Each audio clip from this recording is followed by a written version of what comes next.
Now it's my pleasure to introduce Ellen Savoy, Deputy Director, SAMR Family and Community Services. Ellen, who has both a bachelor's and master's degree in social work, has been with SAMR since 1988. She began her career there as case manager and since then has held a variety of positions including group home case manager, treatment foster care recruiter, trainer, and program director. Currently, Ellen divides her time and attention between the Treatment Foster Care Program, which she helped to pioneer, and the Jackie Barr Center for Wellbeing. She joins us today to talk about a program entitled Caring for Our Children and Youth, Supporting Them on Their Journey and Finding Out How to Be a Part of Their Success, that SAMR recently held at Hancock Community Life Center. Welcome, Ellen. Thanks for being here. Thank you, Bernadette. I'm so glad you made it in. So, Ellen, you've been with SAMR a long time. They've recently changed their name.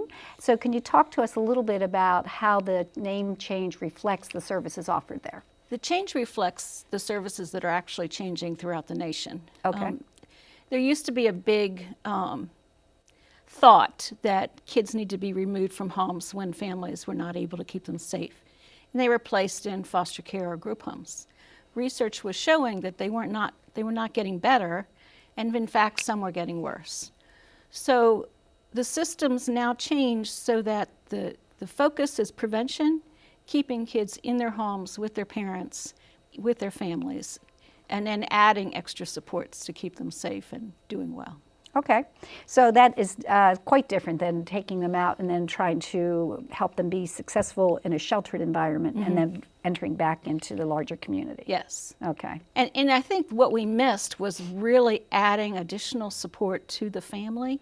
So you're giving support to the child, and they're going to return to their family, but you haven't strengthened the family. Right. And we missed that component. And so this way you're not just working with the child, but with the whole family unit. Yes. That makes a lot of It's sense. exciting. It makes a lot of sense.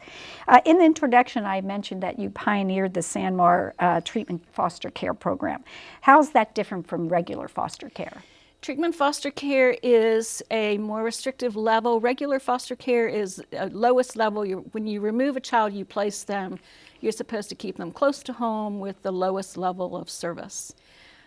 Treatment foster care implies that the child has had more trauma, maybe has moved multiple times, and needs a family that has been more prepared, the environment is more prepared to meet their needs, such as we limit the number of children we place in the home.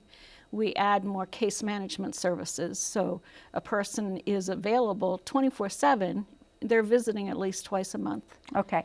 And for treatment foster care, are those kids actually removed, or are they still staying in the home too?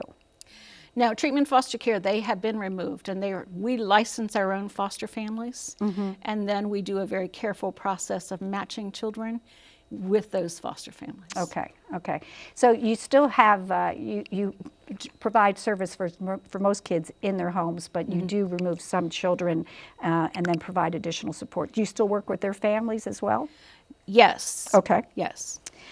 So Hospice of Washington County was really pleased to offer a program at the Boonsboro, at Hancock, and now we're going to do a program at the Boonsboro Community Life Center so that you can share this message with folks in that part of the community. When and where will that be, or the date? We're going to Boonsboro April 24th, and I think we were in Hancock. Yeah. And that's exciting to be able to get the word out in both of those locations. Yeah, it's different ends of the county, so that's great. That's great.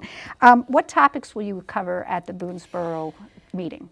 We are looking for people to get involved with us, whether they become a foster parent or a volunteer or a helper to a foster parent.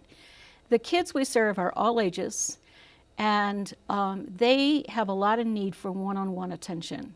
And so we want the word spread that there are kids who need families who can't be with their own, and we want them to partner with us.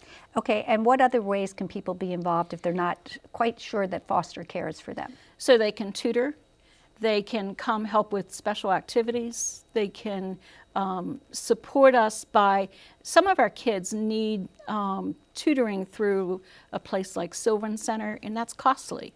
They could sponsor a child for a month of tutoring, which would be very helpful. That's great. That's great. What training do you provide for your foster care parents?